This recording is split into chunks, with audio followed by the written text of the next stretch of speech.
सभी यहाँ उपस्थित गठबंधन के इंडिया गठबंधन के सम्मानित नेतागण, प्रदेश अध्यक्षगण, प्रतिनिधिगण, मैं सबका स्वागत करता हूँ।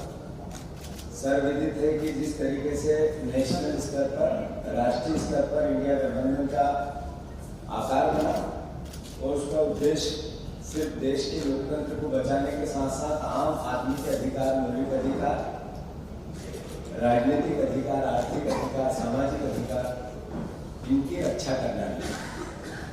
महत्वपूर्ण इस अवसर पर ये कहना कि जब हम लोकतंत्र की रक्षा की बात करते हैं तो स्वाभाविक रूप से मीडिया के फ्रीडम की बात करते हैं, संवाद के अधिकार की बात करते हैं, अपनी बात को, अपने संवाद को, अपनी आवाज को स्वतंत्रता से कोई भी व्यक्ति, संस्था, व्यवस्था कह सके। इस देश के निर्माण में सालों साल इसकी रक्षा, उसकी बात नहीं करते हैं। अब आप देखो कि भारतीय जनता पार्टी और नरेंद्र मोदी जी ने अच्छे दिन की बात जरूर की थी, पर ये अच्छे दिन थे क्या? करप्शन जो आंखों से देखा गया, एक वो जो भारतीय जनता पार्टी में और करप्ट है, उनको अलग नजरिए से इस देश में आजकल देखा जाता है, और एक वो जो विपक्ष में जिन पे आरोप प्रत्यारोप और किसी तरह के आर्थिक अनियमितताओं के आरोप लगते हैं, उनको अलग नजरिए से देखा जाता है। वो जो विपक्ष में रहकर जिन पर आरोप लगे, मुकदमे लगे, भारतीय जनता पार्टी में अगर सम्मिलित हो गए तो फिर अल्टीमेटली जांच समाप्त हो जाती है। ये रोज बोलने वाली बात नहीं है, सर्वविदित है, आप सब जानते हैं इस बात को। नेचुरल स्वाभाविक है, पूर्व में कहा गया है कि अरविंद केजरीवाल या झारखंड के हमारे सोरेन जी जो मुख्यमंत्री हैं, मुख्यमंत्री रहते हुए जिस तरीके का व्यवहार किया, ये लोकतंत्र की रक्षा और लोकतंत्र की सुरक्षा इस तरह का विचार कर ही नहीं सकता।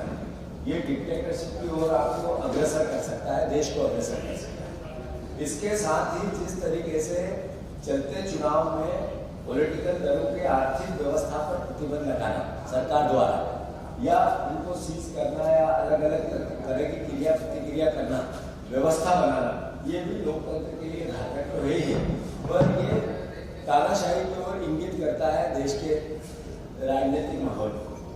मैं फिर से जो राष्ट्रीय स्तर पर संयुक्त रूप से प्रयास होकर जो बयान जारी किए गए, उसी रूप में हमारी पूरी आज की भावना की, कार्यशैली की, आगे की कार्य व्यवस्था की और आने वाली दिनों में हमारी कार्य प्रणाली की, वो सब हमने आज चर्चाएं की है सारे राजनीतिक दलों में मध्य प्रदेश के संदर्भ में।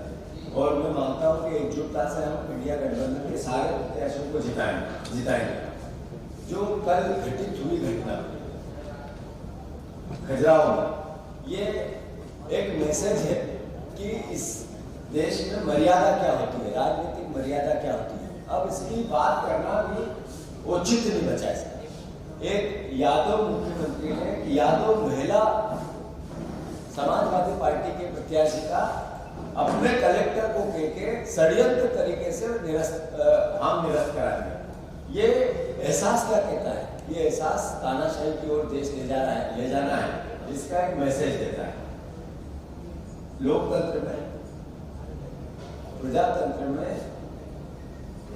निर्वाचन अधिकारी का दायित्व होता है कि फॉर्म में कोई कमी है तो नेचुरल है, स्वाभाविक है, सुधार करवाए, बिठाकर सुधार करवाए। एक फोटोकॉपी है जिसमें हर जगह साइन है, पर कलेक्टर का ये बोलना कि एक फॉर्म पे सिग्नेचर नहीं है, ये कहना अपने आप में इस बात का घोतक है कि जो फोटोकॉपी में साइन है और आप में नहीं है, वो फॉर्म हमें दे दो, दिखा दो, मीडिया को बता दो। तो कार्य फ्रीज हो चुका है। अब कोर्ट में आप जाओगे तो ही बताया जाएगा, अब नहीं दिया जाएगा। ये बताता है कि हम कुछ नहीं मानेंगे। जो छोटे छोटे चुनाव में, सरपंच के चुनाव में हठधर्मिता होती है, वो हठधर्मिता हम सांसद के चुनाव में, देश की सबसे बड़ी पंचायत के चुनाव में करें। मतलब जो सोच विचार इनके राजनीतिक मातृत्व, राजनीतिक सामाजिक संगठन का है, अब वो उसको मूर्त रूप देने लगे हैं। हम इसकी निंदा करते हैं और प्रदेश की जनता को आग्रह करते हैं, प्रार्थना करते हैं कि आपके वोट की ताकत को बचाना है, राजनीतिक मर्यादा को बचाना है, तो फिर भारतीय जनता पार्टी को आपको हराना ही पड़ेगा। रही बात भारतीय जनता पार्टी की, मध्य प्रदेश के संदर्भ में बीजेपी ने 2023 के चुनाव में कुछ बातें कही थी। ये एक तरह से हमारा आरोप पत्र है मध्य प्रदेश के संदर्भ में। आप बताएं मुख्यमंत्री जी, भारतीय जनता पार्टी, उनका प्रदेश अध्यक्ष रोज भाषण करते हैं और चुनाव को जीतने के दावे किए जाते हैं। ये चुनाव को जीतने के दावे करने से पहले लाडली बहनों को आपने 3000 का वचन दिया था, पूरा क्यों नहीं हुआ? क्या कारण है कि उन्हीं बहनों को उन्होंने कहा था एक पक्का मकान, 1.3 करोड़ लाडली बहनाएं थी, 1.3 करोड़ लाडली बहनों को पक्का मकान देंगे। उस पर इस 4 महीने में एक रामायण और गीता जैसे वचन पत्र पर ये सरकार क्यों नहीं आई? ग्रामीण महिलाओं के लिए लखपति बनाएंगे, 15 लाख महिलाओं को लखपति योजना के अंतर्गत कौशल विकास में जोड़ने की बात कही। एक शब्द भी इस पे क्यों नहीं बोला गया?